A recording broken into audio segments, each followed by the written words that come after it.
Hey, what's up guys, how's it going on? Thank you so much for clicking the video. I'm Ayrus and welcome back to another Clash of Clans video, and today we're going to be talking about on how to use the Barbarian King and what you need to understand about the Barbarian King itself. Now this guide is going to help you all the Town Hall 7 guys who actually don't know much about the Barbarian King. So we're going to talk about on when to actually use the Barbarian King, a little bit about him himself, and also the Iron Fist ability, the super cool ability that he's got. So before I start over, make sure to subscribe to the channel and Clash of Clans or Clash Royale content every single day. Make sure you click on the bell notification icon to get notified and you don't miss anything. So let me just get into the video pretty quick. Okay, so the first thing you actually need to understand is when you can probably use the Barbarian King. Now first off, you can probably put him early in the raid and make sure that you take down maybe a Archer Queen, or maybe deal with some defense you don't like that is exposed. Or you can put him along with the main troops, the main army itself, and boost up the attack. That will be the best out of the three things. And lastly, you can leave him at the last to make sure that you get the outside stuff, the outside cleaning job, and make sure you leave him to do the sweeping job and clear down all the outside buildings. Okay, so unlike the Archer Queen, the Barbarian King is much lower. He lacks the ability which the Archer Queen can shoot over walls. The King all by himself has to break through the walls and get through there. So if you're thinking about funnels, and if you're thinking a strategy where you want to open up the walls, then the Barbarian King will not do it, while the Archer Queen will probably help you do that, while she is going to make sure that she's going to clear down all the outside buildings, and then put in a wall breaker. She's definitely going to go in and clear down the other buildings as well that is inside. But that's not the case with the Barbarian King. So the first option is that you probably put him in to clear down the Archer Queen, or maybe do some clearing job, that is to clear the air defense if in case you're doing an air attack with the Barbarian King. Now this is not gonna work because the Barbarian King is concentrated more about the outside buildings, because he doesn't like to go inside. He's gonna first deal with the outside buildings and then is going to go inside. Also, in the first scenario, he's easily gonna get distracted. If the Archer Queen is on the other side, then he's going to go towards the other side and make sure that he is completely ruining up the raid itself. He's not going to go where you actually want him. So of course, if you're thinking to put in the Barbarian King in order to take down a defense or maybe take down something else, then that's not a good option. But if you have the Archer Queen, maybe a Barbarian King exposed, then put in the Barbarian King. He'll definitely take care of that. So the next step would be on to use him with your troop itself. Now if you're doing a strategy where you have bowlers or maybe Valkyries, you put in the Barbarian King along with them. He's gonna act as a tank, just like the golem or a giant. He's just gonna stay there, take all the firepower, take all the defenses, whatever thing they're putting, and make sure that he's going to defend through as the bowlers and the Valkyries are going to go in. So this is where you actually want to use.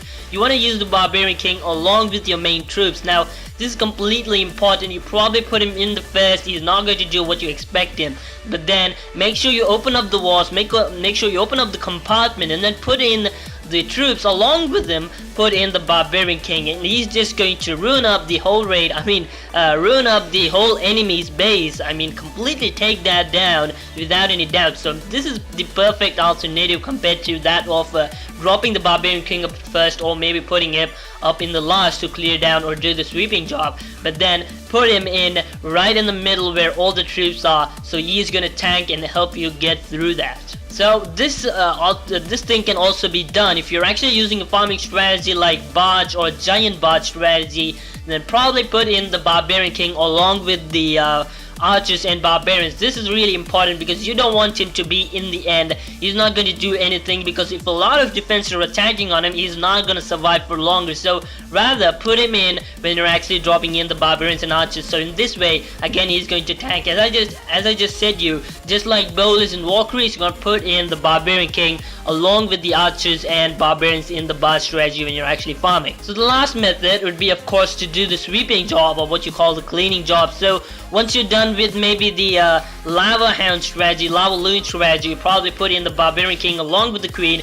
That'll be pretty great. But then if you just have the Barbarian King, he's not gonna do that great. Maybe he's just gonna clear down all the buildings if they are exposed without any defenses. But then if a lot of defenses are attacking, then you definitely need to put in Archer Queen to help him do the cleaning job much faster. But then if he's all alone, he's definitely not gonna make it. So out of the 3 cases, probably that is the first one, where you actually drop him before the attack and make sure that you're getting the funnel right. That is, you want to make sure that you clear down what is that, a defense, or maybe make a funnel so that all your troops go in. Or the second option would be to drop in with your troops, the main troops, all alongside the Barbarian King. Or the third option is to do the cleaning job. The best thing to do is probably put him in where all the troops are. This is where you're best utilizing him. So enough of what you actually have to do with the Barbarian King, so let me just get into the Iron Fist ability. So if you didn't know that every 5 level the Barbarian King improves his Iron Fist ability, that's a really cool thing. So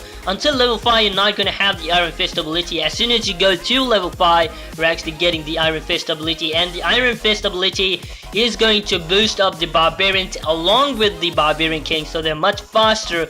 Also, the E is going to recover their health, the Barbarians and the Barbarian King. That's really nice. And he also increases the speed, as Rage all by itself means much faster. And also, lastly, he's going to summon Barbarians. So there are 4 advantages. The first thing is he's going to boost all of them, he's going to recover the health, he's going to speed every single Barbarian, and lastly he's going to come in with some more Barbarians. So that's really nice from him. So if you're thinking the Iron Fist ability is not a big game-changing thing, come on, think it again, because maxed out Barbarian King does around 400 damage. That's a lot. He's gonna actually, not 400 damage, I mean 400 of if you're thinking that the Iron Fist is of no use, you're probably thinking wrong. Think it again, because at max level the Barbarian King with the Iron Fist ability is gonna add up 400 damage, and also he's gonna make the Barbarians that he actually summons much more stronger, maybe 10 times more stronger than where they actually used to be without the Iron Fist ability. So definitely you need to understand on how to put the Iron Fist ability. So now that you know what the Iron Fist ability does, you definitely need to understand on what you actually have to use the Iron Fist ability. The first case would be to break through the wall much faster. So if you have to make sure that the golem is coming in from behind, if you want to break through the wall and make sure the golem is going to go inside other than going from the outside, then you probably want to put him in his Iron Fist ability if you don't have wall breakers, of course, and he's going to take down that wall without any problems. Or alternatively, you can put him in where he is at the core, so make sure that you put that in. This is the best out of the 3 again, so make sure you put the Iron Fist ability right where he is in the middle, in the core, so that the first town hall, the town hall is going to go down within no time. And lastly, if you have again defending clan castle troops, the Iron Fist ability is going to come in handy at that time. The other 2 things which you actually have to keep in mind is that when the Barbarian King is dying, you probably want to use the Iron Fist ability. Make sure you don't drop the, don't use the Iron Fist ability even before it's actually required. I see some people, as soon as they drop in the Barbarian King, they're actually using the Iron Fist. That's the worst possible way of using the Iron Fist ability. It's complete waste. You definitely need to understand that once the Barbarian King is down, going down, once he is losing a lot of health, then you probably want to put that in, because he's going to recover some health, and he's going to clear down that buildings all together pretty quickly. The other thing that you actually have to understand is, again, don't drop the Barbarian King and use the Iron Fist ability. And once the Iron Fist ability should be used is when the Barbarian King is going towards a lot of defenses, a lot of troops, and that is when you actually want to use the Iron Fist ability, because that is when you're making the most best utilization of the Iron Fist ability. So that is where you actually want to use it. So yeah, hopefully you understood how the Barbarian King all by himself is pretty great, where you actually have to use him. And when it comes to the conclusion part, you definitely want to use the Barbarian when the troops are there along with him, or you don't want to use that. And for the Iron Fist ability, make sure you use it when there are a lot of things attacking on him, or if you want to take down the defenses pretty quickly. So that's pretty much it, you guys. Hopefully you enjoyed. Make sure to leave a like if you enjoyed this video. I'm Ayrus, and I'll be seeing you next time. Until then, goodbye.